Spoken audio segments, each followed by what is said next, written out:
반갑습니다. 네, 오늘 날씨가 아주 춥습니다. 대한민국도 아주 춥습니다. 그러나 겨울이 가면은 반드시 봄이 오듯이 우리 대한민국도 기필코 꼭 봄이 올 것입니다. 자, 오늘은 조직신학 제12강 기도에 대해서 공부를 하도록 하겠습니다. 우리 기독교는 기도의 종교라고 할 수가 있습니다. 우리가 고등 종교라고 부르는 이슬람, 또 불교, 기독교 중에 특별히 우리 기독교는 기도의 종교입니다. 엄밀히 이야기하면은 불교는 기도가 없어요. 왜냐하면 신이 없기 때문에 그렇습니다. 엄밀히 얘기하면은 불교는 깨달음과 자기 수행을 통해서 자기가 성불하는 것이기 때문에 기도를 할 대상이 없습니다. 또 이슬람은 신이 세상을 만들고 그 세상을 프로그래밍 해놨기 때문에 신의 뜻대로, 신의 프로그래밍대로 세상이 필연적으로 또 운명적으로 돌아가기 때문에 기도를 할 필요도 없고 또 기도를 해도 어떤 효력이라든지 기도의 결과가 없습니다. 그래서 우리가 이슬람과 같은 종교를 이신론적인 신관을 가진 종교라고 이야기를 하죠. 이에 반해서 성경에 기초를 둔 유대 기독교, 특별히 우리 기독교는 우리 신앙을 구성하는 데 있어서 기도가 굉장히 중요한 요소입니다. 제가 굳이 설명을 드리지 않아도 여러분들이 성경을 보시면은 성경에는 기도에 대한 이야기, 기도에 대한 가르침, 기도에 대한 교훈들이 정말로 많이 나오죠. 구약 성경에 보면은 위대한 신앙인들은 전부 기도의 사람이었습니다. 아브라함이 그렇고 모세가 그렇고 다윗이 그렇고 또 많은 예언자들이 그렇습니다. 우리가 시편이라든지 예언서들을 보면은 하나님께 기도하는 내용들이 상당히 많은 부분들을 차지하는 것을 볼 수가 있습니다. 신약에 와서 예수님을 보면은 예수님의 그 일생도 하루를 기도로 시작해서 또 기도로 마무리 짓는 그런 삶인 것을 볼 수가 있습니다. 예수님이 출생하실 때 어머니 마리아가 하나님께 그 찬송 형식을 통한 기도를 드리죠. 그리고 예수님이 십자가에서 달려 돌아가실 때도 마지막 그 말씀은 기도였습니다. 이렇게 예수님은 기도와 뗄래야 뗄 수 없는 그런 존재셨어요. 한 번은 제자들이 예수님께 기도를 가르쳐 주세요. 그런 부탁을 드렸죠. 이것은 그 예수님 당시에 유대교 안에 있는 여러 종교 종파들이 자신들의 어떤 그 신앙적인 강령들, 비전들, 목표들, 한마디로 자신들의 정체성을 기도로 표현하는 관습에 비추어서 우리가 이해를 할 필요가 있습니다. 그러니까 예수님 제자들이 예수님께 우리에게 기도를 가르쳐 주세요. 이런 부탁을 한 것은 예수님, 우리가 어떤 하나의 종교 종파인데 우리에게도 정체성이 필요하지 않습니까? 그 정체성을 알려주십시오. 이렇게 이야기를 한 것입니다. 그래서 예수님이 여러분이 잘 아시는 주님의 기도, 주기도문을 통해서 우리 기독교의 정체성을 가르쳐 주신 것이죠. 우리 신약의 가장 위대한 신앙인인 바울도 기도의 사람이었습니다. 바울을 흔히 어떤 신학자라고 생각하기 쉽지만은 그러나 바울이 쓴 편지를 보면은 단순히 딱딱한 또 논리적인 차가운 그런 어떤 신학적 교리만을 이야기한 것이 아니라 그것이 기도의 옷을 입고 정말로 현장감 있게 생생하게 그리고 따뜻하게 실질적으로 우리 심장에 호소하는 그런 하나님의 말씀인 것을 우리가 볼 수가 있습니다. 심지어 바울은 이런 이야기도 했어요. 쉬지 말고 기도하라. 이게 얼마나 어려운 이야기입니까? 쉬지 않고 기도한다는 것. 그런데 이 말은 그만큼 기도가 우리의 삶에 그 딱 달라붙어 있는, 밀착되어 있는, 뗄래야 뗄 수 없는 굉장히 중요한 신앙의 요소라는 것을 뜻한다고 볼 수가 있겠죠. 심지어 요한계시록에 보면은 이미 죽어서, 그리고 뭐 이런 표현이 적당할지는 모르겠습니다만은 어쨌든 영적인 부활, 첫째 부활을 경험하고 지금 하나님의 존전 앞에 가서 만물이 회복될 때까지 기다리면서 안식을 누리고 있는 우리 그 믿음의 선배들, 우리 믿음의 선조들도 지금 천국에서도 기도하고 있어요. 요한계시록 7장에 보면은 그들이 어떤 기도를 하고 있습니까? 하나님, 여전히 지상에서는 이 불의가 정의를 이기고 악이 선을 이기고 포악한 자들이 권력을 휘두르면서 사람들을 고통스럽게 하는데 하나님 도대체 이걸 언제까지 두고 보실 것입니까? 하나님 언제 하나님이 이 타락하고 왜곡된 세상을 바로 잡으실 것입니까? 그런 하나님께 정의를 촉구하고 신원하는 그런 기도들을 하는 것을 우리가 볼 수가 있습니다. 제가 뭐 아주 터프하게 몇 가지 사례만 말씀을 드렸지만은 여러분들이 실제로 성경을 보시면은 창세기부터 요한계시록까지 정말로 곳곳에 기도에 대한 이야기와 교훈들이 넘쳐나는 것을 알 수가 있습니다. 그만큼 우리 기독교는 기도의 종교입니다. 자, 그렇다면은 기도가 도대체 뭐냐?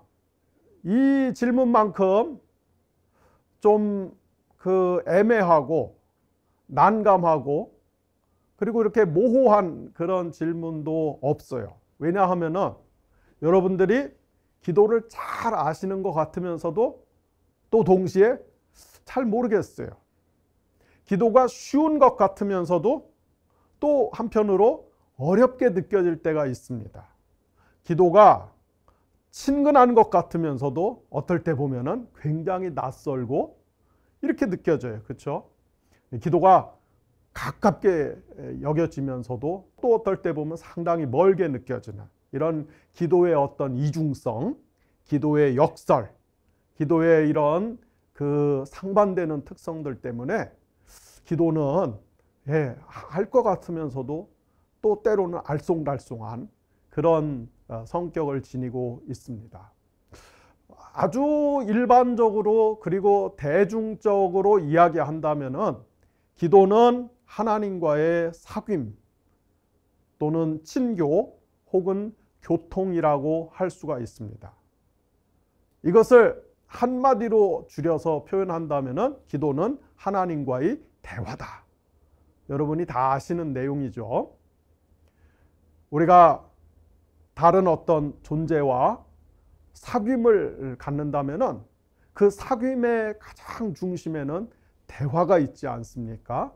그래서 기도는 하나님과의 사귐, 바꿔서 얘기하면은 하나님과의 대화다. 이렇게 정의를 할 수가 있어요.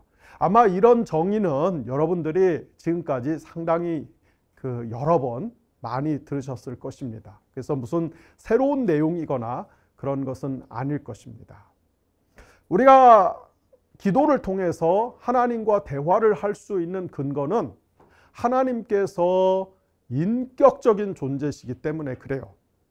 하나님이 인격적인 존재라는 것은 하나님이 어떤 우주적인 힘, 우주적인 에너지, 우주적인 파워가 아니라 지성과 의지와 감정을 가지신 살아있는 존재라는 뜻입니다.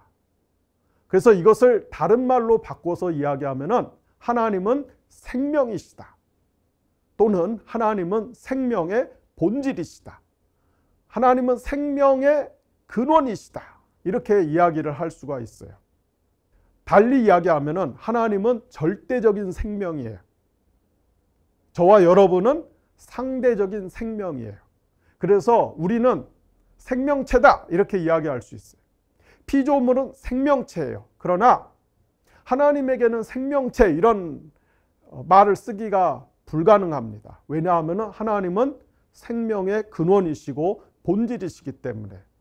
그래서 약간 추상적으로 들릴 수 있지만은 하나님은 생명이시다. 하나님의 그 생명은 지성과 감정과 의지를 가지고 계시다. 하나님은 인격적인 존재시다. 인격적인 존재로서 하나님은 말씀하시는 분이시죠. 말씀을 통해서 하나님은 자신의 생각, 지식, 의지, 감정을 자신이 만든 피조세계, 특별히 우리 인간들에게 계시하시고 또 우리 인간들과 의사소통하기를 원하시는 그런 분이십니다. 자, 우리가 하나님과 기도를 통해서 서로 말씀을 또는 말을 교환하는 것을 대화라고 할 수 있는데, 여러분, 이 대화는 가장 기본적인 요소가 무엇입니까? 말하는 당사자가 서로 균형 있게, 조화롭게 서로 말을 주고받아야 돼요. 쉽게 말해서 말을 통해서 서로의 생각과 감정과 의지를 주고받아야 되는 것이죠. 그래야 건전한 혹은 건강한 대화가 가능하고 성립이 되는 것입니다. 대화 당사자 둘이 서로 이야기를 하는데 한쪽은 한 80%, 90% 이렇게 떠들고 다른 한쪽은 한 10% 이렇게 듣는다고 하면은 그거는 사실 좋은 대화가 아니죠. 물론 상황에 따라서는 그렇게 이야기를 할 때도 있지만은 사실 건강한 대화는 두 당사자가 혹은 세 당사자가 서로 균형 있게 적절한 비율로 말을 나누는 것입니다. 윤석열처럼 혼자 99% 떠들고 다른 사람은 한 1% 말하는 그런 시간을 주면은 그건 대화가 아니에요. 그러면은 말로가 저렇게 끝나는 것입니다. 그런데 우리가 하나님께 기도를 할 때 보면은 윤석열 같이 해요. 윤석열보다 더 심하게 해요. 왜? 윤석열은 한 99% 자기가 떠들고 상대방한테 한 1% 이야기할 기회를 주는데, 이건 그냥 제가 뭐 하는 말이 아니라 제가 가깝게 지내는 분들 중에 대통령한테 직접 보고도 하는 그런 고위 공무원도 있고, 그래서 그런 분들한테 제가 들은 이야기들이 있기 때문에 하는 이야기예요. 그냥 혼자서 그냥 이야기를 해요. 근데 그 이야기하는 내용도 사실 수준이 상당히 떨어져요. 그러니까 나라가 이렇게 수준이 떨어지는 거예요.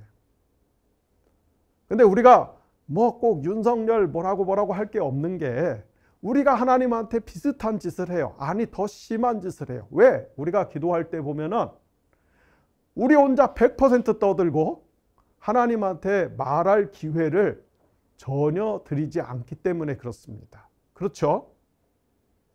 기도를 하나님과의 대화라고 정의한다면은 우리는 기도를 통해서 물론 우리도 우리의 생각, 우리의 감정, 우리의 의지, 특별히 우리의 어떤 바람들, 우리가 필요로 하는 것들을 충분히 얼마든지 상세하게 말씀을 드리는 것이죠. 그러나 동시에 하나님이 우리를 향해서 갖고 계시는 생각들, 의지들, 판단들, 감정들, 바람들이 있어요. 그래서 하나님도 우리에게 충분히 그것을 말씀하실 수 있도록 우리가 하나님께 그런 공간을 만들어 드려야 됩니다. 그런데 현실에서 보면은 이런 부분들이 거의 작동을 못하고 있어요.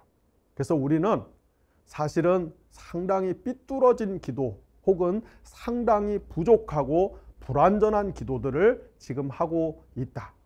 그런데 우리가 교회에서 보면은 또 우리 주변에서 어떤 경우에 참 저 사람은 기도를 많이 해. 어떻게 저렇게 기도를 많이 할 수 있을까? 또 기도 응답도 잘 받는 것 같아. 그래서 야, 저 사람은 기도의 용사야, 기도의 거장이야, 기도의 영웅이야, 뭐 이런 어떤 그 칭찬과 상찬을 하는 그런 사람들일수록 사실은 혼자서 일방적으로 하나님께 떠드는 경우가 많습니다. 여러분 같이 기도를 잘 못하는 분들은 하나님께 한 30분 떠들면은 기도 꽤 많이 했다고 생각하실지 모르지만 저 같은 사람은 한 3시간을 혼자 떠든다 이 말이에요. 그래 놓고 기도를 잘한다고 생각해요. 그래서 이것은 사실은 우리가 성경적으로 신학적으로 권장할 수 있는 하나의 모델로 삼을 수 있는 그런 기도라고 말씀을 드리기에는 상당한 부족함이 있다. 상당한, 어떻게 보면 좀 심하게 이야기하면은 상당한 결함이 있다. 이것을 우리가 먼저 조금 심각하게 생각을 하실 필요가 있습니다. 기도는 하나님과 우리 사이에 서로 적절하게 균형 있게 말하고 듣는 것이다. 자, 그래서 우리는 하나님께 여러 가지를, 우리의 모든 사정들을 소상하게 아뢰일 뿐만 아니라 하나님이 말씀하시는 것도 우리가 들을 수 있어야만 합니다. 자, 이 대목에서 우리가 이제 교회에서 흔히 듣는 어떤 지침들이 있죠. 하나님은 오직 기록된 성경 말씀을 통해서만 이야기하신다. 이런 이야기를 교회에서 곧잘 듣습니다. 특별히 우리 장로교회, 소위 말해서 개혁파 신학, 칼뱅주의 신학을 아주 이렇게 신봉하시고 그것을 굉장히 소중하게 생각하는 그런 전통에서는 하나님은 오직 기록된 성경 말씀을 통해서만 이야기하신다. 그래서 하나님이 말씀하시는 것을 들으려면은 성경을 열심히 읽고 성경을 잘 알아야 된다. 이렇게 이야기를 합니다. 이 말이 틀린 말은 아니에요. 하나님은 성경을 통해서 말씀하십니다. 특별히 구원에 관한 가장 핵심적인 이야기들, 가장 필수적인 이야기들, 가장 요긴한 이야기들은 하나님이 성경을 통해서 이야기하십니다. 우리는 우리의 구원과 관한, 조금 더 범위를 확장하면은 우리의 또는 이 세상의 구원에 관한 모든 이야기들, 그 핵심적인 이야기들은 성경 외에 다른 곳을 통해서 하나님이 우리에게 말씀을 하지 않으셨어요. 그런 면에서 성경은 굉장히 특별하고 독보적이고 매우 소중한 하나님의 계시의 모음집입니다. 그러나 하나님이 오직 성경을 통해서만 말씀하신다는 것은 신학적으로나 또 실존적으로 그것은 좀 부족한 이야기입니다. 만약에 하나님이 성경을 통해서만 말씀하신다면 여러분, 그것이 굉장히 경건하고 또 정통적인 신앙 같지만은 사실은 그런 생각을 갖고 있는 분들은 성경 이신론에 사로잡혀 있는 사람들이에요. 성경 이신론이 무엇입니까? 하나님이 성경을 통해서 이미 다 말씀하셨기 때문에 성경이 완성된 다음에는 하나님은 이 세계 밖에서 입 다물고 침묵하고 계신다는 생각이죠. 이게 성경 이신론이에요. 하나님은 그렇게 성경을 통해서 말씀하시고 그 다음에는 입 꼭 다물고 침묵하고 계시는 그런 존재가 아닙니다. 앞서도 말씀드렸듯이 우리가 믿고 섬기는 하나님은 말씀하시는 분이십니다. 자, 그렇다면은 하나님은 오늘날에 우리에게 어떻게 말씀하실까? 바꿔 이야기하면은 우리는 어떻게 하나님의 음성을 들을 수 있을까? 여기에는 굉장히 다양한 채널이 있어요. 달리 표현하면은 여러 주파수가 있습니다. 어떤 경우에는 하나님이 이렇게 말씀을 하세요. 그런데 하나님이 말씀하신다는 것은 제가 지금 여러분에게 이렇게 떠들듯이 이렇게 그런 의미보다는 제 경험에 의하면은 하나님의 음성은 우리 가슴 속에서, 우리 저 뱃속에서 울려 퍼지는 약간 은유적으로 표현하면은 어떤 메아리와 같아요. 혹은 우리 뱃속에서 이렇게 솟구치는 어떤 샘물과 같아요. 예, 은유적으로밖에 표현할 수가 없어요. 왜? 이거는 경험하는 사람만이 아는 것이기 때문에. 또 하나님이 때로는 환상을 통해서 말씀하시기도 해요. 우리가 잘 이해할 수 있는 그림 언어를 통해서 하나님이 말씀하시기도 하죠. 또 어떤 경우에는 우리가 기도하는데 전혀 예상치 않았던 그런 기도의 내용들이, 언어들이 이렇게 줄줄줄줄 때로는 속사포처럼 흘러나오면서 그렇게 하나님이 말씀하실 때도 있습니다. 여기 계신 분들 상당수는 저하고 한 달에 2번 이렇게 예배 드리는 분들이기 때문에 뭐 이미 여러분들이 잘 아는 내용이고, 또 아마 당사자들이 제가 알기로는 이 영상을 매주 꼬박꼬박 보는 분들이기 때문에 제가 뭐 약간 자신 있게 간증을 드릴게요. 이 자신이라는 게 뭐 제가 잘난 척하는 그런 거는 절대 아니고요. 제가 오늘 이렇게 그 예화로 좀 이해할 수 있게 예화로 드는 그 내용에 대해서 뭐 여기 계신 분들이나 또 영상을 보는 주인공들이 그거 새빨간 거짓말이다, 이렇게 댓글을 달 염려는 거의 없다. 왜? 사실이고 아는 이야기니까. 어저께 그 외국에서 어떤 목사님 부부가 왔다 갔어요. 저는 이 수요일 날 조직신학 강의 때문에 월요일, 화요일은 사람들을 가급적, 정말 가급적, 웬만하면 결코 안 만나려고 그러는데, 어제 외국에서 오신 목사님 부부가 꼭 저를 만나야 되겠다고 며칠 전부터 그냥 계속 문자를 보내고, 그래서 할 수 없이 만났어요. 1시 반에 만나갖고 30분만 있다 간대 놓고 8시에 갔어요. 어제 완전히 망했어요.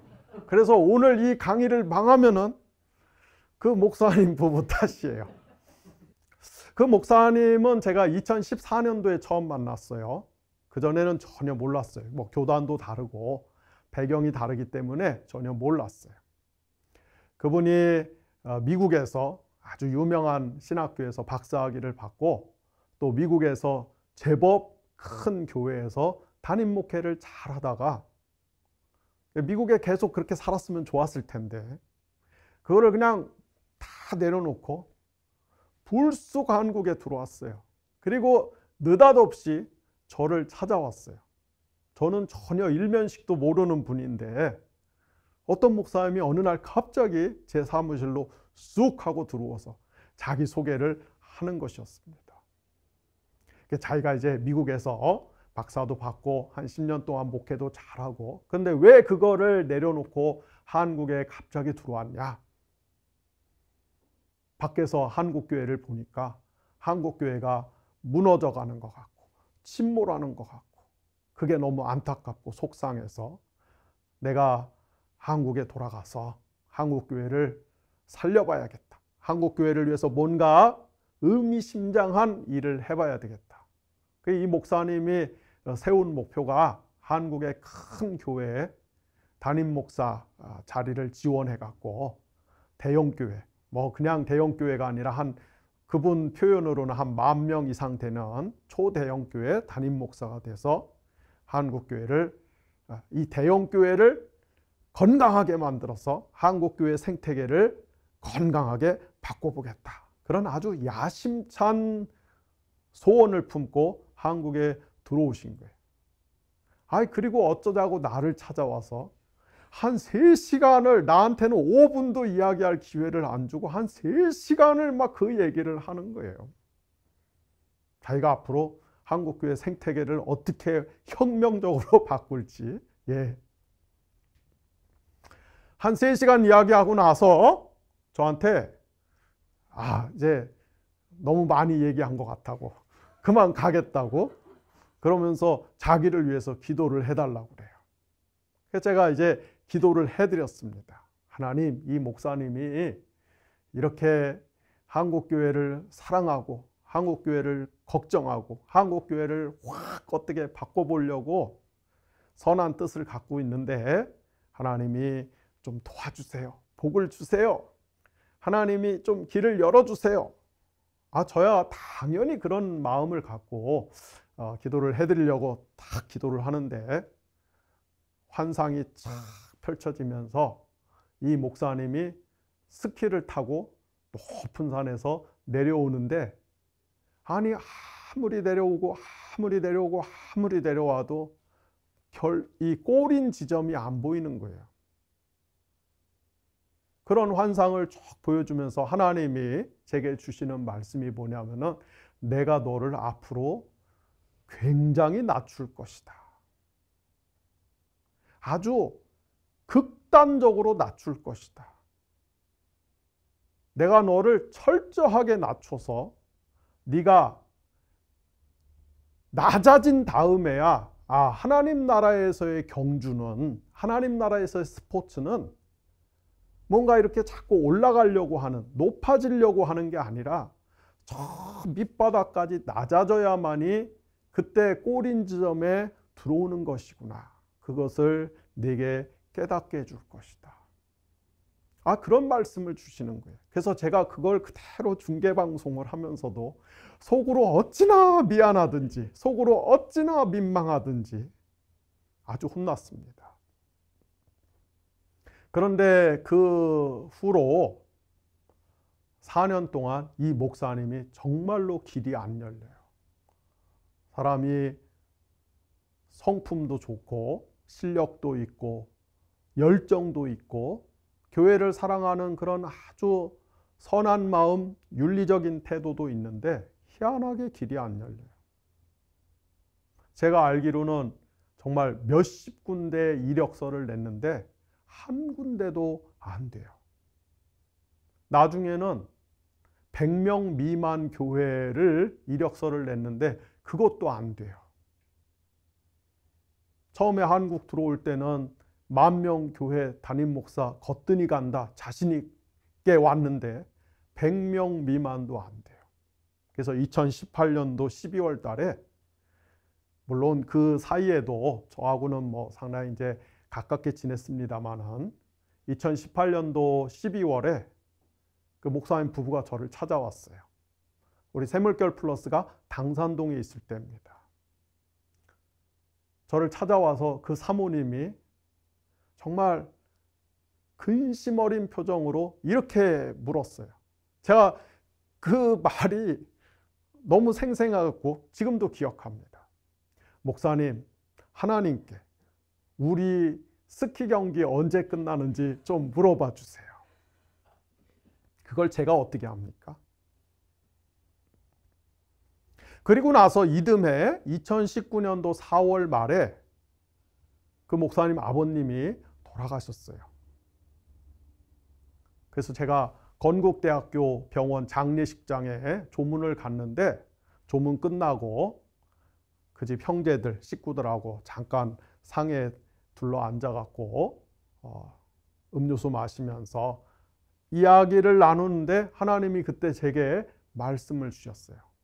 목사님, 하나님이 이제 스키 경기 끝났다고 합니다. 그리고 그 다음 주에, 정말 그 다음 주에 외국의 어느 교회에서 담임 목사 청빙을 받아갖고 이제 외국으로 다시 나가셨습니다. 어제 목사님 부부가 와서 지난 사역들을 이야기하시고 또 앞으로의 비전들을 이야기하시는데 이 청년 목회 또 그 나라에 이렇게 그 필리핀이라든지 이런 데서 온 이 가사 도우미들 이런 분들 그러니까 다문화 사역을 할 수 있는 그런 대상자들이 굉장히 많다고 그래요. 그래서 그런 여러 가지 사역에 대한 이야기를 하는데 이렇게 무슨 큰 교회 뭐 스포트라이트를 받는 화려한 그런 사역은 아니지만은 굉장히 다이나믹하고 또 본인들이 현재 사역에 대한 그런 어떤 보람 가치를 많이 느끼는 것을 볼 수가 있었습니다. 이런 식으로 하나님은 어떤 그림 언어를 통해서, 환상을 통해서 말씀을 하기도 하시죠. 앞서 이야기했듯이 하나님은 우리가 기도할 때 어떤 생각할 수 없는 언어들을 우리 입에 담아주심으로 인해서 하나님이 말씀하실 때도 있어요. 또 하나님은 저 같은 경우에는 이렇게 제가 이제 많은 분들을 상담해드리고 기도도 해드리는데 제가 이렇게 기도할 때 하나님이 마치 제 표현대로 하면은 제가 쓰는 은유죠. USB를 컴퓨터나 노트북에 딱 꽂으면 USB에 있는 정보가 이렇게 다운로드 되듯이 저는 이렇게 기도할 때 하나님이 막 제 머리에 막 뭔가 기도 같이 하는 당사자에 관한 은밀한 이야기들, 하나님이 꼭 하시고자 하시는 말씀들을 막 제 머릿속에 막 다운로드 되는 그런 방식으로 하나님이 이야기하실 때도 있어요. 자, 이제 이렇게 이야기하면은 또 이제 어떤 사람, 그러니까 이단이다, 뭐.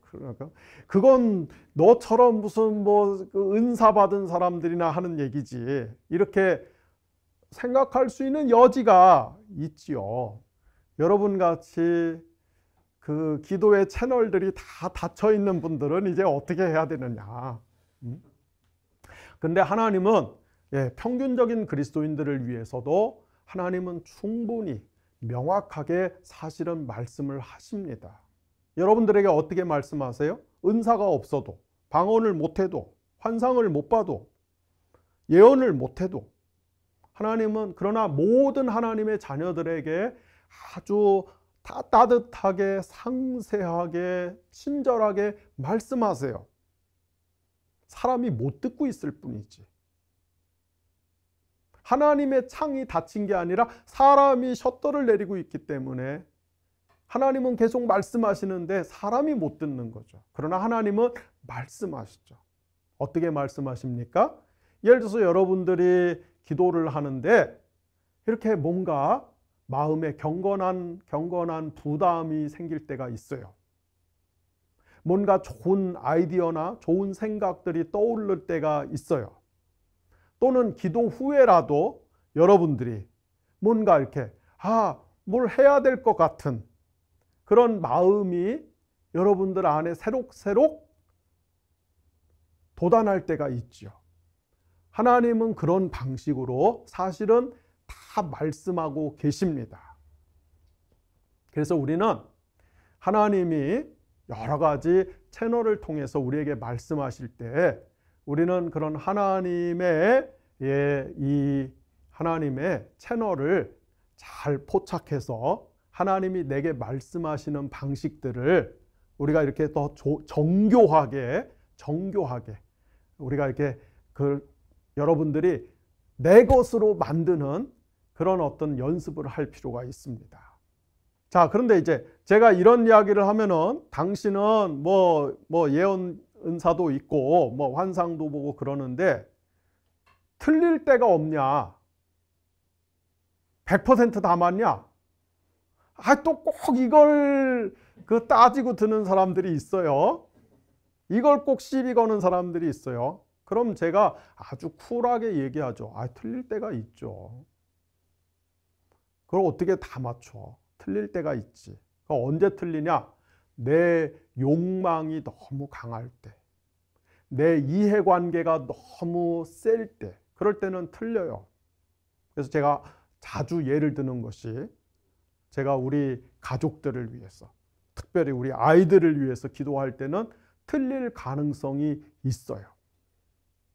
제가 프로야구 좋아하잖아요.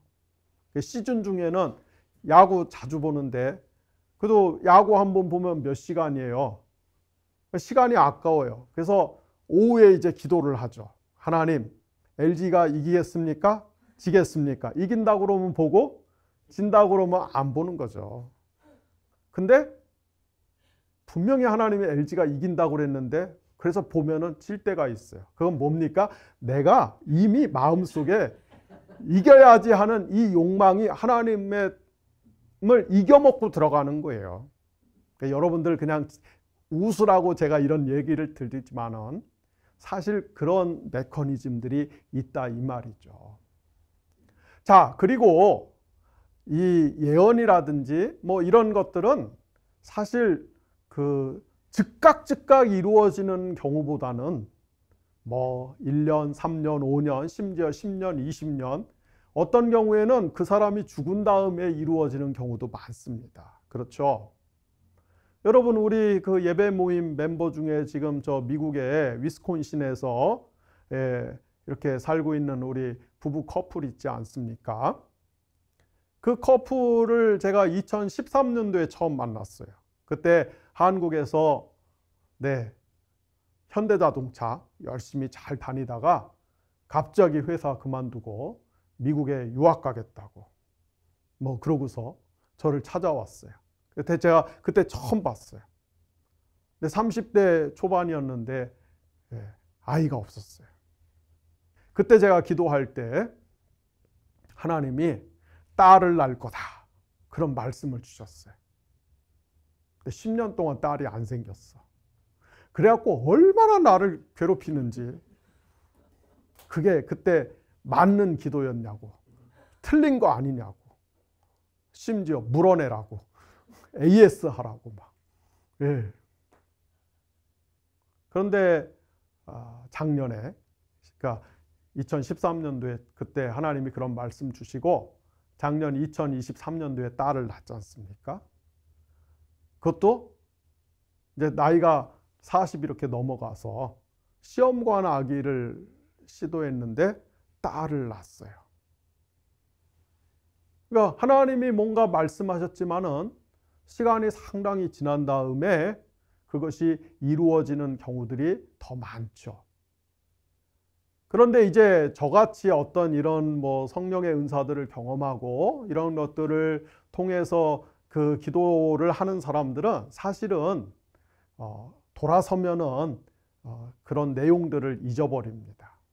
저는 특히 그래요. 왜냐하면은 뭐 거의 매일같이 인생의 벼랑 끝에 딱 서 있는 사람들이 와서 도움을 요청하기 때문에 그런 분들의 문제를 가지고 같이 기도로 씨름하다 보면 너무 힘들어요. 그래서 그냥 저는 딱 돌아서면 잊어버립니다. 그런데 당사자가 뭐 몇 년 후에 저를 갑자기 또 연락을 해서 다시 찾아와 갖고 옛날에 목사님이 기도해 주셨는데 하나님이 정말 그대로 하셨습니다. 근데 저는 기억이 하나도 안 나요. 뭐 특별히 아까 제가 말씀드린 채널들, 제가 환상을 봤는지, 뭔가 하나님의 어떤 음성을 들었는지, 하나님이 내게 어떤 그런 경건한 부담을 통해서 깨우쳐 주셨는지 기억이 안 나요. 채널에 대해서는 전혀 기억이 안 나요.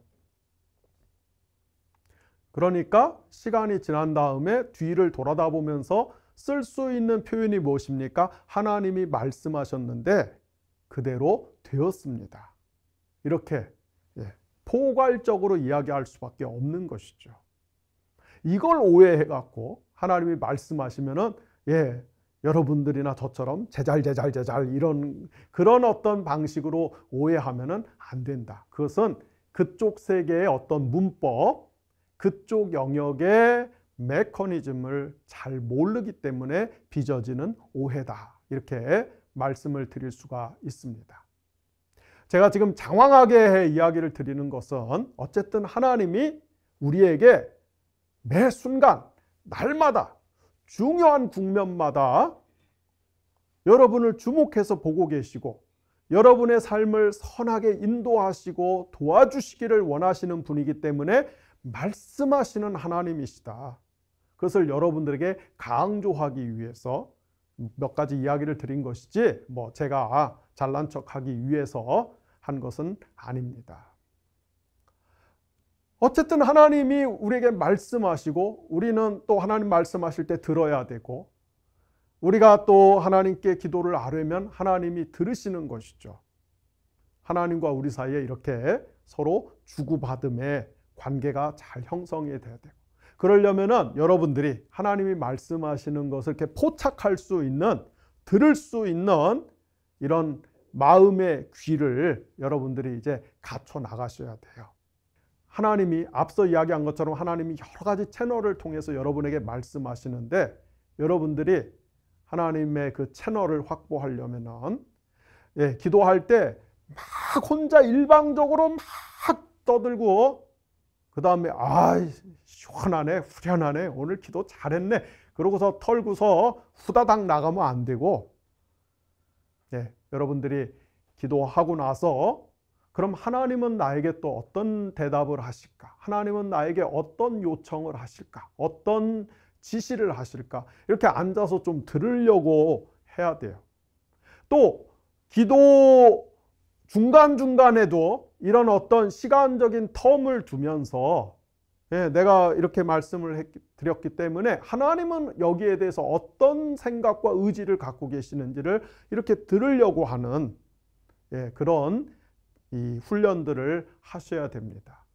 뿐만 아니라 그렇게 해서 여러분들이 뭔가 하나님이 내게 어떤 경건한 부담을 주셨어, 경건한 어떤 마음을 주셨어, 하나님이 어떤 내게 선한, 착한, 진실된 아이디어나 생각들을 주셨어. 뭔가 이거는 내가 평소에 생각하는 게 아닌데 이거는 나의 외부에서 오는 것 같은 그런 여러분들 지혜나 지식이 들면은 그거를 이제 여러분들이 노트에다가 다 기록을 하셔야 돼요.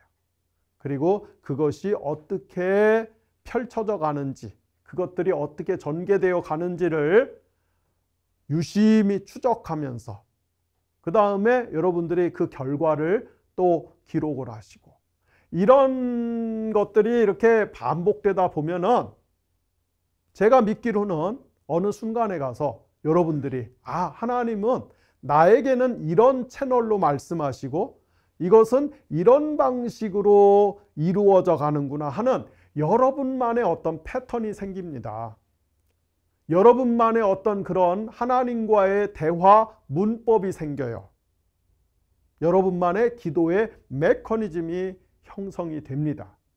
저는 여러분들이 그렇게 할 수 있기를 바랍니다. 우리는 그런 어떤 연습과 훈련을 가져야 돼요. 저도 마찬가지입니다. 제가 1999년 6월 8일 날 저녁 7시 무렵에 지렁이 기도회도 간단하게 썼지만 정말 거기는 간단하게 쓴 이야기죠. 1999년 6월 8일 저녁에 저녁 식사 직전에 이렇게 기도하다가 그때 이제 굉장히 강렬한 하나님의 성령의 임재에 사로잡히게 됐는데, 그러니까 지금까지 햇수로 25년 6개월이잖아요. 25년 6개월을 이런 이제 은사를 많이 경험하고 있는데요. 저라고 해서 처음부터 아주 세련되게 그리고 신뢰할 만하게 그렇게 은사의 어떤 이런 영역들을 그렇게 제가 경험했겠습니까? 그렇지 않죠. 상당히 많은 시행착오를 통해서 이렇게 다듬어져 오는 것이죠. 그것은 제가 기도하면서 많은 데이터들을 모아서 그것을 성찰하고 검토하고 점검하고 수정하고 보강하고, 그리고 이런 훈련들을 통해서 이렇게 제가 이제 그 은사가 훨씬 더 성장하고 성숙하게 되는 것이죠.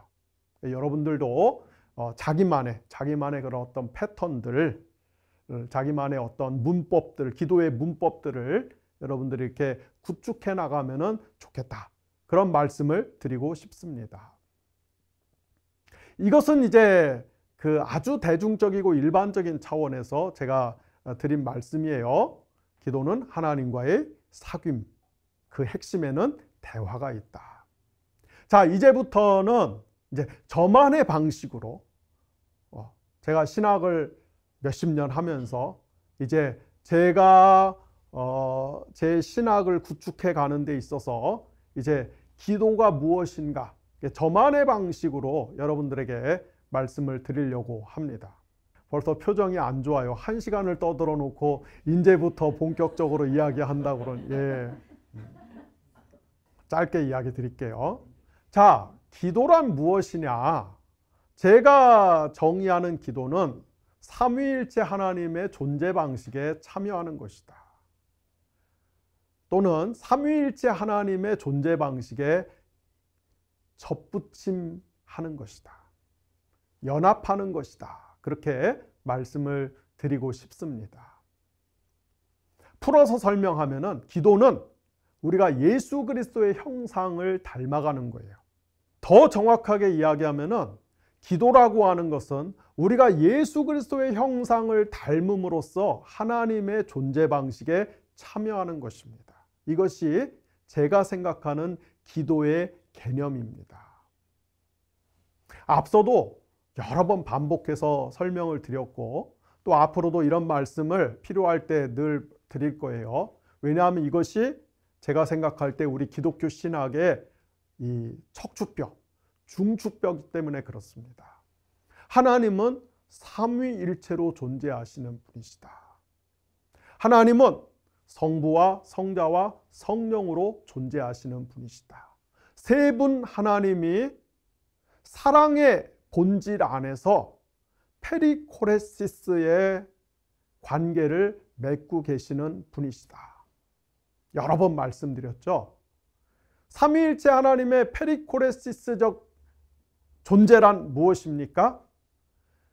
성부와 성자와 성령 하나님이 서로 자기를 비워서 공간을 만들고 그 개방된 공간 안에 성자는 성부와 성령을 초청하시고 성령은 성부와 성자를 초청하시고 성부 하나님은 성자와 성령을 초청하셔서 서로 상대를 초청하셔서 상대를 환대하시고 사랑의 춤을 추는 사랑의 친교를 나누는 것이 하나님의 존재 방식이다. 여러분, 제가 여러 번 말씀을 드렸어요. 아직도 이해가 안 되는 분은 그냥 외우세요. 방법이 없어요.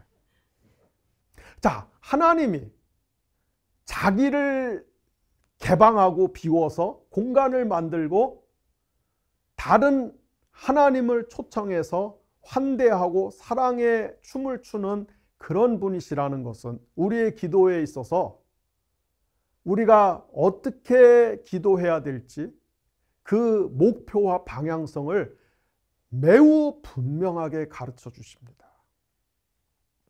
자, 첫 번째, 기도는 우리 자신을 비우는 것입니다.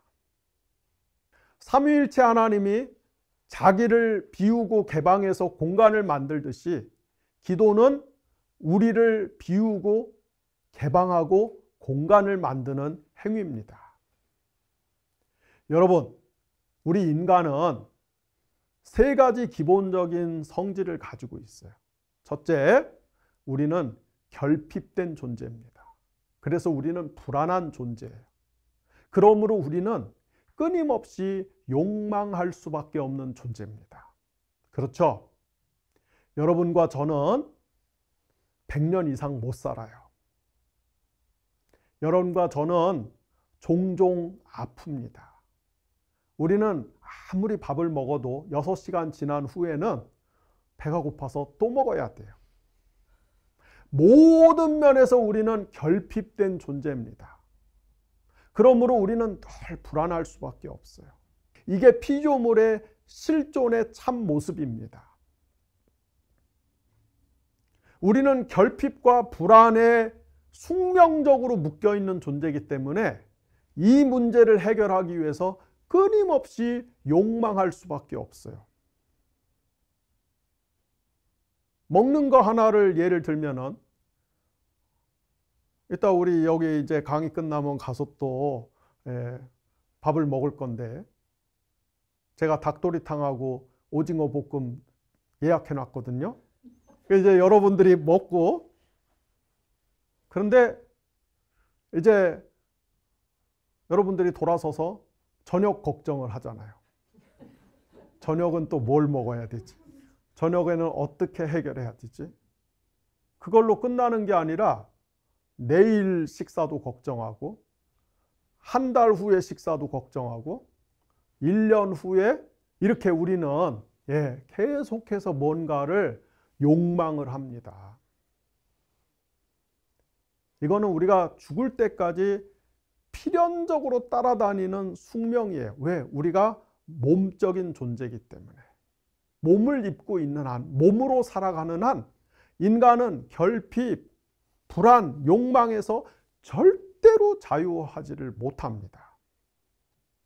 그런데 우리를 이런 몸적인 존재, 피조물로 만드신 것은 하나님이시죠. 그래서 하나님은 우리의 결핍과 불안과 욕망을 하나님은 충분히 이해하세요. 그래서 우리가 이 결핍과 불안과 욕망을 해결하기 위해서 하나님께 우리의 어떤 필요들, 소원들을 구할 때 하나님은 우리를 책망하거나 우리의 그런 어떤 필요들을 거절하거나 정죄하거나 그러시지 않죠. 하나님은 그걸 수용하십니다. 왜? 우리가 숙명적으로 그런 존재라는 걸 아시기 때문에.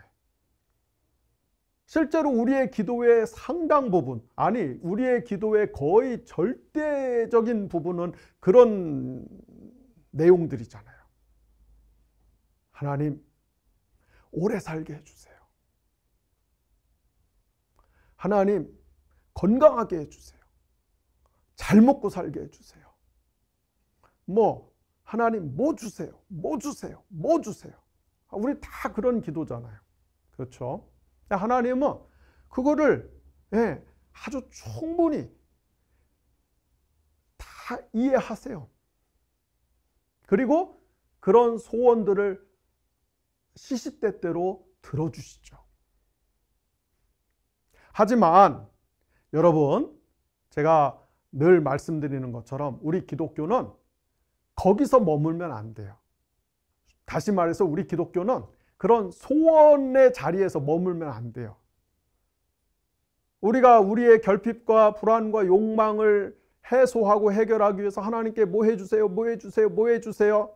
거기서 다 끝나면은 샤머니즘하고 별 차이가 없습니다. 우리 기독교는 소원의 종교를 넘어서 소망의 종교죠. 이 소망이라는 것은 달리 이야기하면 희망이죠. 우리는 소원 넘어서 희망을 갈구하고 희망을 희구하는 그런 신앙을 가지고 있습니다. 어떤 희망? 궁극적으로 하나님이 온 우주 만물을 새롭게 창조하실 것이다.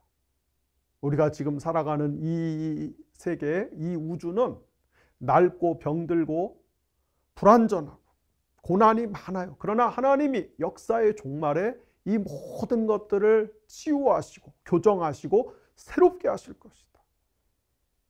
그리고 하나님이 이 역사가 진행되는 동안에도 하나님이 정의가 불의를 이기게 하실 것이다. 선이 악을 이기게 하실 것이다. 어둠이 빛을 이기지 못하도록 하나님이 통제하시고 감독하실 것이다. 여러분, 우리에게는 그런 소망이 있습니다. 이 소망이 확고할 때 어떤 효과가 나타납니까? 우리가 세상을 살면서 우리의 결핍과 불안을 해결하기 위해서 하나님께 뭐 해주세요, 뭐 해주세요, 뭐 해주세요 막 하나님께 아뢰이고 떼쓰고 떼굴떼굴 굴르고 그래도 하나님이 10개 중에 한 두세 개 들어주시면은 그 사람은 기도의 용사예요. 그렇죠? 여러분들 관상을 딱 보니까 여러분들은 100개 중에 한 개 들어주실까? 사실 우리는 하나님께 많이 기도하지만 평생 동안 응답받는 것은 사실 그렇게 많지 않습니다. 그래서 우리는 하나님께 늘 마음 깊은 곳에 그 서운한 마음이 있어요. 하나님 얄미워. 어떻게 나한테만 이럴까? 아니 그렇게 내가 애원하고 사정하는데 어떻게 이걸 안 들어주실 수 있을까? 그래서 하나님에 대한 어떤 어두운 마음들이 있어요. 적개심들이 있어요. 여러분들이 이렇게 그 연기를 해갖고 잘 감추는 것 같지만 이렇게 내가 투시의 은사로 보니까 여러분들 마음 깊은 곳에 그런 것들이 있어요. 그러나 우리는 그럼에도 불구하고 우리에게 소망이 있죠. 소망. 우리에게 희망이 있어요. 비록 하나님이 나의 현실의 소원들은 안 들어주시고 유예하시고 또는 우회하시고 내 마음대로 내 인생이 안 풀리는데, 그런데 그럼에도 불구하고 우리는 소망이 있어요. 어떤 소망이 있습니까?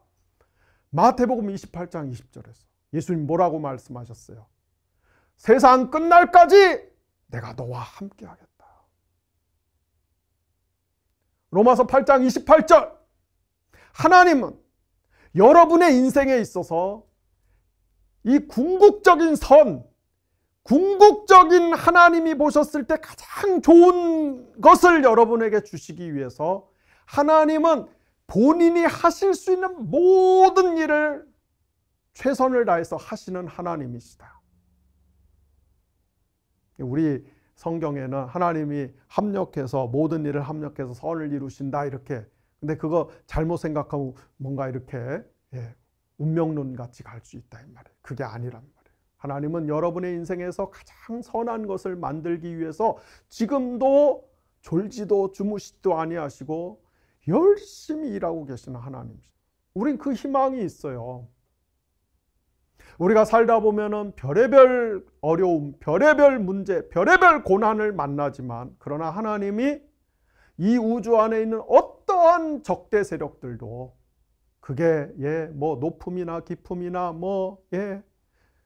능력이나 천사들이나 권세자들이나 현재일이나 장래일이나 또는 위험이나 칼이나 배고픔이나 어떤 것들도, 헐벗음이나 어떤 것들도 하나님의 사랑에서 끊을 수 있는 것이 없어요. 우리는 그 희망이 있기 때문에 소원이 안 이루어져도, 그렇지만 우리가 가끔은 서운하고 가끔은 속상하지만 그러나 계속해서 앞으로 나아갈 수 있는 것이죠. 더 나아가서 하나님이 결국은 만물을 새롭게 하시고 하나님의 진리와 선과 정의가 승리할 것이라는 우리의 그 희망이 있다면 우리는 그까지 소원 따위는, 그까지 욕망 따위는, 그까지 나의 몸의 필요 따위는 때때로 필요하면 그냥 이렇게 훌훌 털어버릴 수도 있어요. 그런 것들은 그냥 우리가 내려놓을 수도 있어요. 그렇지 않습니까? 기독교는 그런 종교죠. 저는 살면서 고생을 참 많이 했습니다. 고생 정도가 아니라 고난을 많이 겪었어요. 근데 제가 살면서 그냥 눈 한 번 깜짝하면은, 고개를 그냥 이쪽으로 살짝만 이렇게 했으면은 30대 초중반에, 그때 당시 기준으로 에쿠스 기사가 운전하는 에쿠스 타고 다니면서 목회할 수 있는 기회들이 여러 번 있었어요. 제가 29살 때 어떤 목사님이 교회를 크게 건축해놓고 자기 딸하고 결혼하면 이걸 주겠다고 그랬는데 제가 그냥 이런 지하에 거절하고 나왔어요.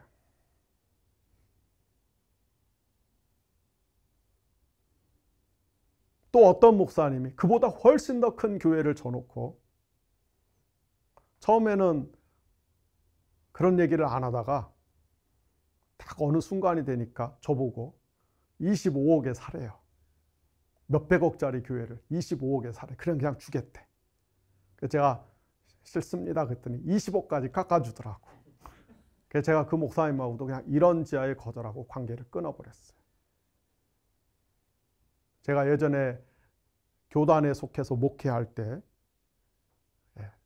제가 속해 있던 노회와 교단에 아주 불미스러운 일들, 타락한 정치 목사들이 너무나 불의를 행하는 것에 맞서갖고 제가 싸울 때, 그때 현직 총회장이 저를 일부러 따로 만나서 그냥 한 번만 입 다물고 있으면, 한 번만 눈 감아주면은 저한테 그랬어요. 전국 어디 교회든지 찍기만 하면은 자기가 무슨 수를 써갖고도 담임으로 보내주겠다고.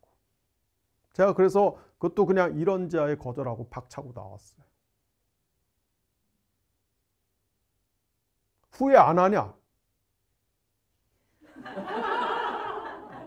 후회 안 하죠. 똑같은 상황이 온다면 어떻게 할 거냐? 네, 그때는 박차고 나왔지만은 지금은 상을 뒤집어 엎죠. 왜? 하나님의 교회는 하나님의 것이지. 하나님의 교회는 사람이 물려주고 사고 파는 것이 아닌 것이죠. 그렇죠? 그런 소망이 있기 때문에, 희망이 있기 때문에 현실에 여러 가지 그런 이 거래를 시도하고 뭔가 찔러주고 유혹하고 그거는 아무것도 아니에요. 아무것도 아니에요.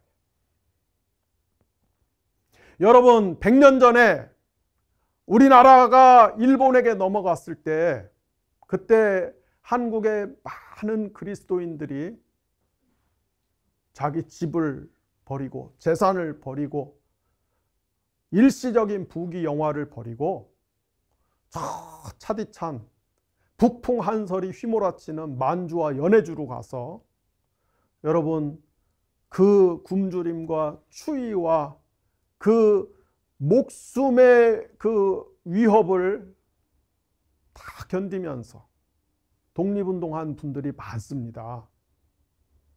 그분들이 그렇게 살 수 있었던 이유가 뭐예요?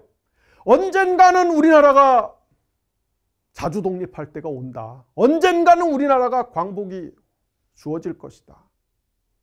그러니까 그 큰 희망 때문에 그 눈앞에 안일하게 안락하게 사는 소원을 내려놓을 수 있는 것이죠. 오늘날 우리 한국 개신교 기독교회가 왜 이렇게 힘이 없습니까? 왜 이렇게 무기력합니까? 왜 이렇게 쪼그라들고 볼품이 없습니까? 뭐 광화문에서 200만이 모이고 뭐 어쩌고 저쩌고 아무리 이렇게 해도 세상이 피식 아이고 꼴 보기 싫어. 왜 이런 소리를 듣습니까?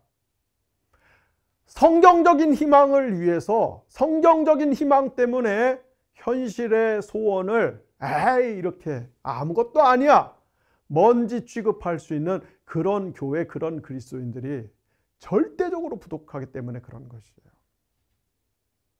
그래서 우리는 기독교가 소원의 종교가 아니라 소망의 종교다.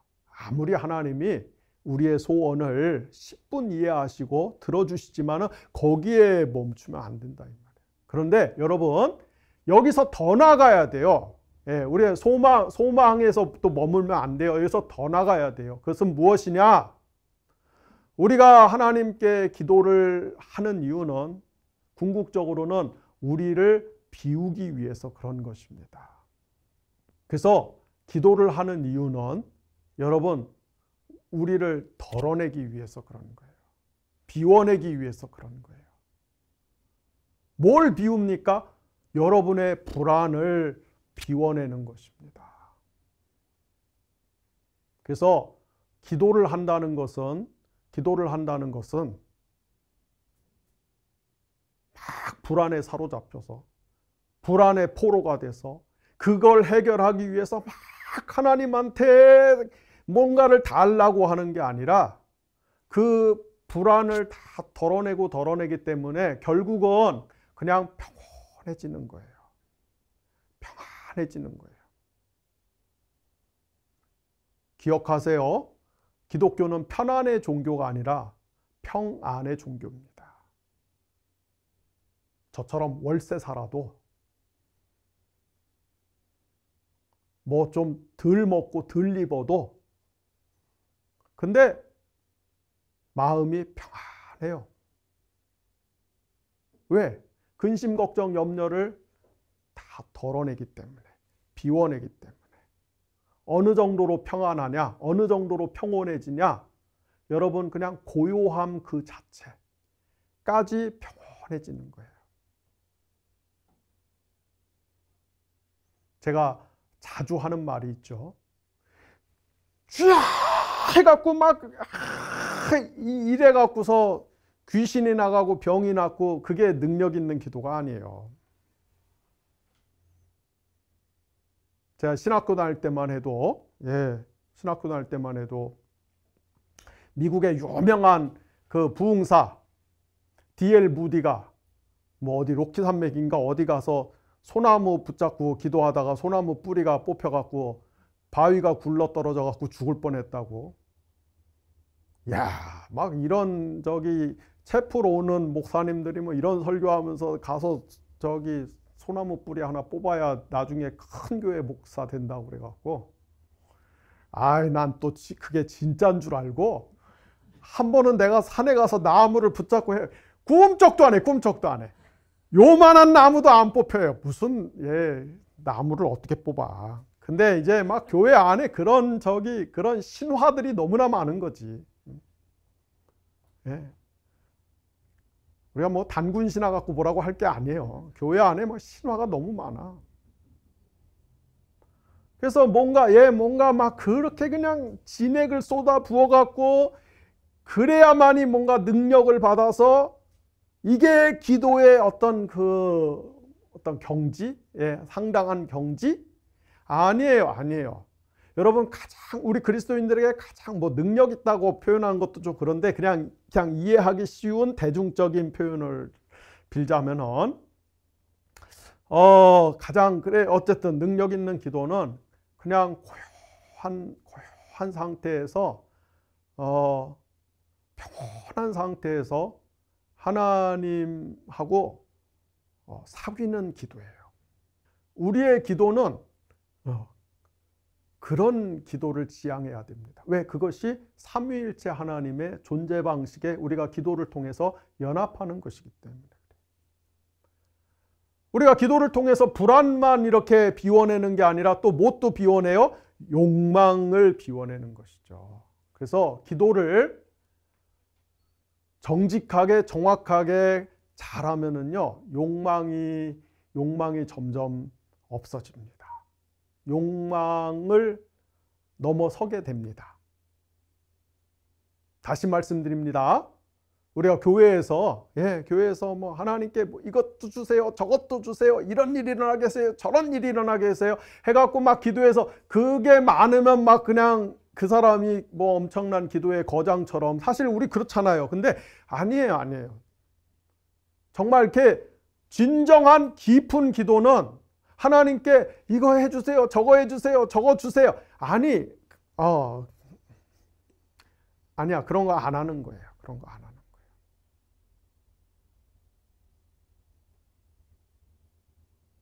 제가 머릿속에서 지어낸 이야기를 하는 게 아니라 제가 몇십 년 기도하면서 그 거쳤던 하나의 과정을 여러분에게 말씀을 드리는 겁니다. 저도 예전에는 뭐 달라고 엄청 기도했어요. 달라고. 온통 달라고 한 기도뿐이었지 뭐. 제가 고등학교 1학년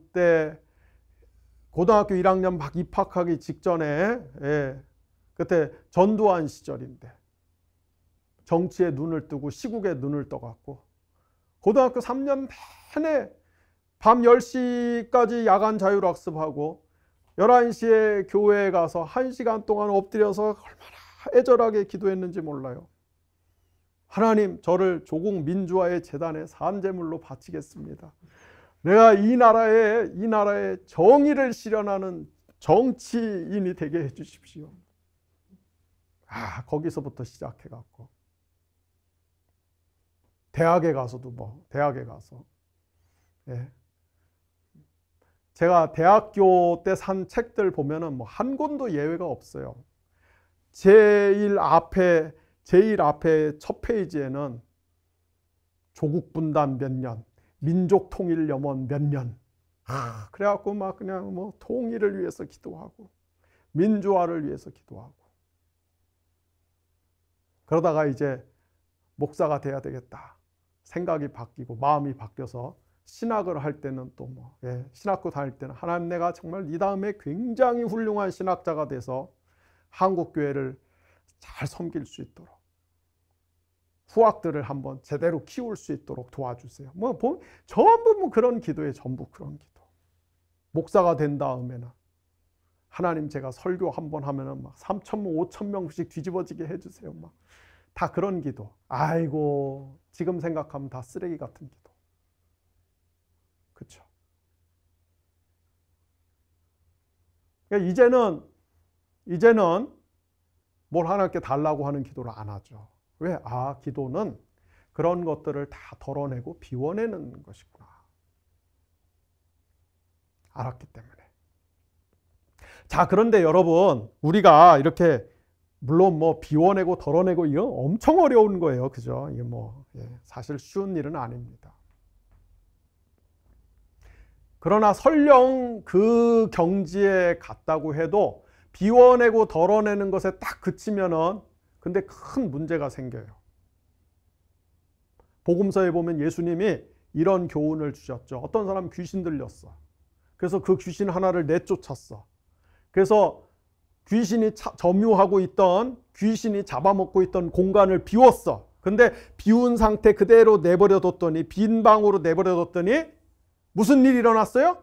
7 귀신이 들어와 갖고서는 이전보다 상황이 훨씬 더 악화되었어요. 그래서 우리가 이렇게 기도를 통해서 여러분의 결핍, 불안, 욕망을 덜어내고 비워내는 거 쉽지 않죠. 그리고 완벽하게 할 수가 없어요. 왜? 우리 몸을 입고 있기 때문에. 그러나 이제 그런 어떤 성화의 과정을 가는 것이죠. 하지만 비워내는 것만 갖고는 위험하다. 그걸 우리 반드시 다른 걸로 채워야 돼요. 무엇으로 채워야 됩니까? 여러분, 그 자리를 첫째로 우리는 하나님을 초청해서 하나님으로 채워야 됩니다. 그것이 하나님을 우리가 환대하는 것이에요. 그냥 하나님 한 분으로 족합니다. 하나님 한 분으로 행복합니다. 하나님 한 분으로 충분합니다. 하나님으로 이렇게 채워가는 거예요. 또 여러분, 우리가 동료 이웃들을 초청해서 나의 그 빈자리를 채워서 동료 이웃들, 우리 옆에 있는 타자들을 우리가 환대하는 것입니다. 그것이 여러분이 그냥 익숙한 표현으로 쓴다면 여러분 그것을 중보기도라고 할 수 있는 것이죠. 저도 저 자신을 위한 기도는 그냥 저 자신을 위한 기도는 지금은 딱 하나뿐이에요. 하나님, 제가 남은 인생 동안 하나님께 누가 되지 않았으면 좋겠습니다. 제가 다른 그리스도인들을 실족시키지 않았으면 좋겠습니다. 그러고 삶을 마감하면 좋겠습니다. 그거 말고는 더 이상 할 수 있는 기도가 없는 것 같아요. 할 필요도 못 느끼겠고. 참 소박하죠. 이 소박을 가장한 교만. 네. 그러나 저는 제가 아는 또 저에게 기도 요청을 하는 많은 분들의 그 파일들을 가지고 있죠. 저를 비워낸 그 빈 공간에 다른 분들을 위한 많은 기도가 촘촘히 빼곡히 쌓여 있죠. 우리가 이제 그런 기도를 하는 것이죠. 또 우리가 동료 인간 타자뿐만 아니라 만물을 초청해서 우리가 만물의 회복을 위해서 기도하는 것이죠. 여러분이 잘 아시겠지만 우리가 사는 이 세상이 얼마나 병들고 고통스럽고 처절하고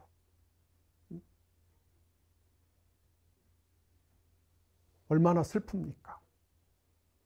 그런 것들의 치유와 회복을 위해서 우리가 하나님께 진심 어린 기도들을 드리는 것이죠.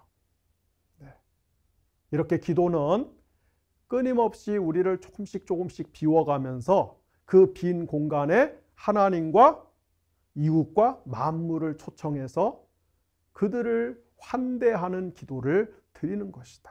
이것이 우리가 삼위일체 하나님의 존재 방식에 예수 그리스도의 형상을 닮음으로써 참여하는 기도다. 자, 마지막으로 기도는 하나님을 보는 것이에요. 하나님을 봄을 추구하는 것이에요. 우리 전문 용어로 이야기하면은 기도의 궁극적인 목표 하나는 관상입니다. 하나님을 보는 것이에요. 요한복음 1장 1절과 2절에 여러분이 잘 아시는 말씀이 있습니다. 태초에 말씀이 계시니라. 태초에 성자 예수 그리스도가 계셨어요.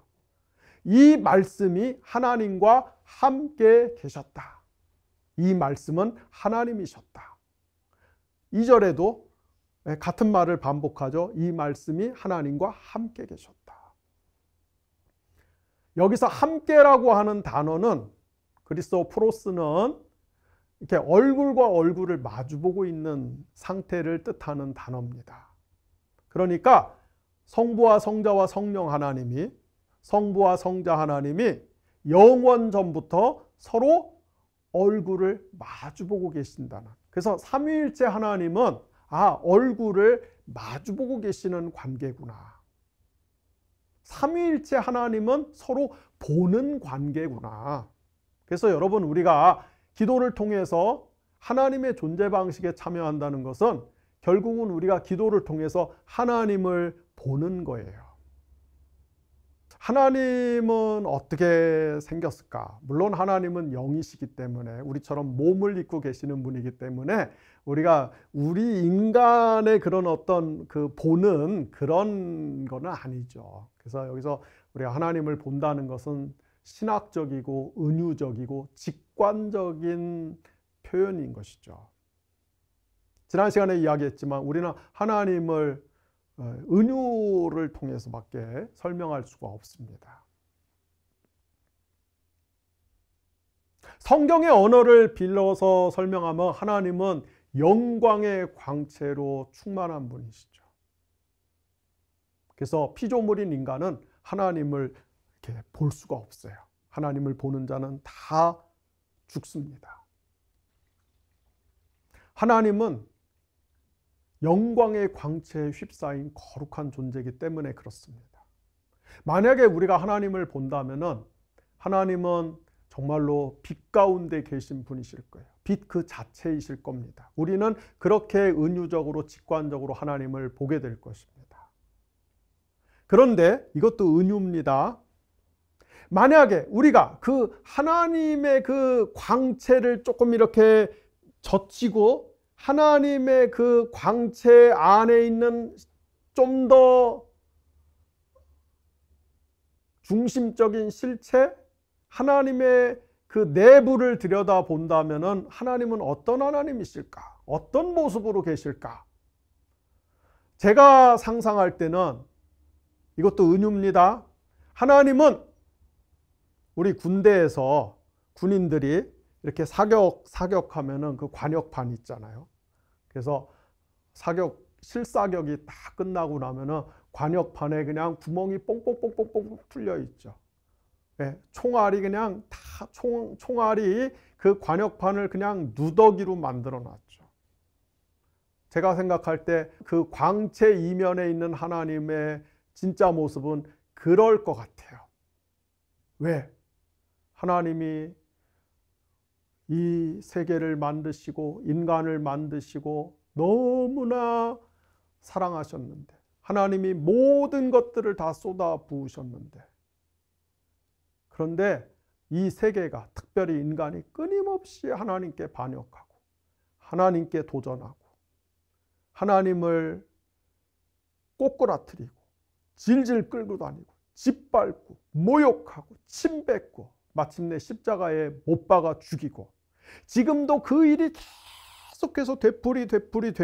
근데 하나님은 그럼에도 불구하고 계속해서 사랑하세요.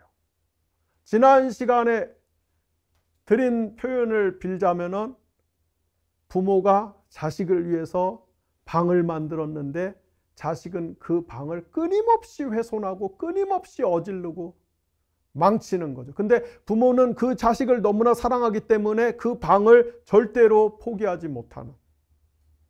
다른 은유를 쓰자면은 하나님은 우리 인간을 너무나 사랑하심에도 불구하고 계속해서 상처받는 하나님. 그래서 아마 그 사격 관역판에 그 너덜너덜한 그런 심장, 그런 오장육부, 그런 얼굴을 가지신 하나님이 아니실까. 그래서 기도는 그 하나님을 보는 거예요. 그 하나님의 슬픔을 보는 것이고, 그 하나님의 눈물을 보는 것이고, 그 하나님의 탄식과 절망을 보는 것이고, 기도는 그런 곳입니다. 여러분들의 기도가 소원을 넘어서, 소망을 넘어서 하나님의 존재 방식에까지 나아가는 그런 기도를 여러분들이 하실 수 있기를 바랍니다. 기도하겠습니다. 하나님 아버지 감사합니다. 오늘 저희가 이제 아마도 2024년도에는 마지막 우리 조직신학 강의가 될 것 같습니다. 기도를 통해서 이 조직신학 2024년도 프로그램을 마무리 지을 수 있는 은혜를 주신 것을 감사를 드립니다. 하나님, 우리 대한민국이 평온해질 수 있도록 도와주시옵소서.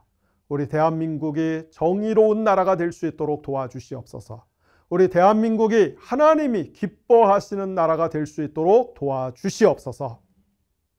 단순히 정치 권력이 바뀌고 정치 질서가 교체되는 것으로 끝나는 것이 아니라 이 민족이 하나님 앞에 하나님이 싫어하시고 하나님이 서운해하시고 탄식하시는 모든 삶의 방식을 회개하고 돌이켜서 하나님이 기뻐하시는 원리대로 살아가는, 또 그러한 원리대로 사는 사람들이 존중받고 대접받는 그런 나라가 될 수 있도록 도와주시옵소서.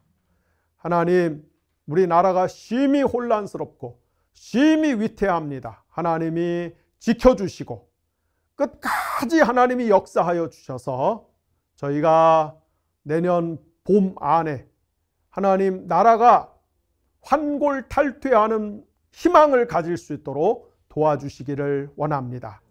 또 하나님, 이 영상을 보는 분들 가운데 언제나 제가 기도드리듯이 우리가 인간이기 때문에 결핍과 불안의 문제에 늘 정면으로 적나라하게 노출되어서 슬퍼하고 신음하고 절망하고 괴로워하고 낙심하고 어떻게 해야 될지를 몰라갖고서 넋이 나간 것처럼 하나님, 이런 고통스러운 삶을 사는 분들이 너무나 많습니다.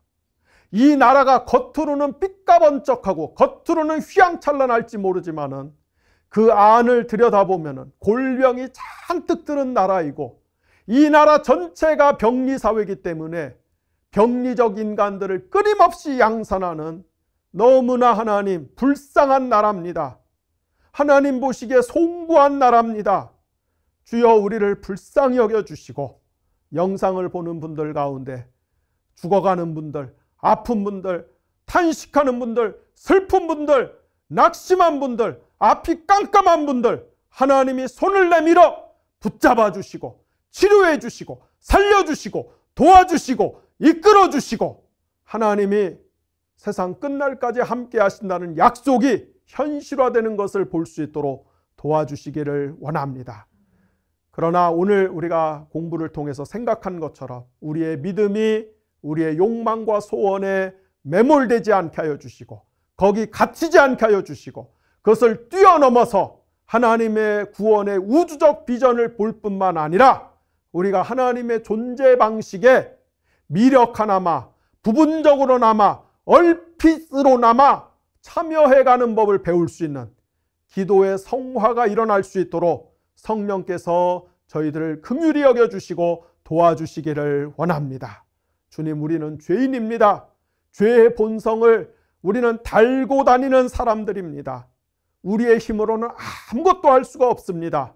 하나님이 불쌍히 여겨주시고 저희에게 힘을 주시고 믿음을 주시고 지혜를 주시고 용기를 주시고 무엇보다도 우리가 하나님께 모든 것들을 믿고 맡길 수 있는, 그래서 우리 자신의 힘을 쫙 뺄 수 있는 그런 은혜를 허락하여 주셔서 내가 약할 때 하나님이 진정으로 강해지신다는 것을, 내가 낮아질 때 하나님이 진정으로 높아지신다는 것을 우리가 우리의 삶을 통해서 구현할 수 있도록, 성령의 열매가 나타날 수 있도록 도와주시기를 원합니다.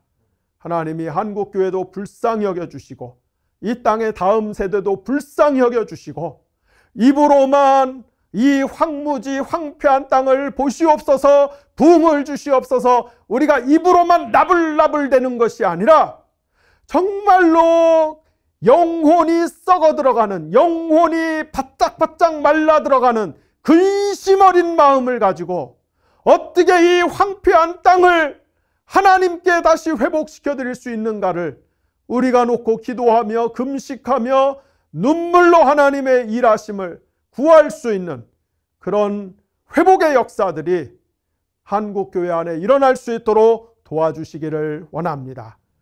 내년 1월 첫 주에 다시 만날 때까지 하나님이 함께 하실 줄로 믿고 예수님의 이름으로 감사하며 기도를 드렸습니다. 아멘.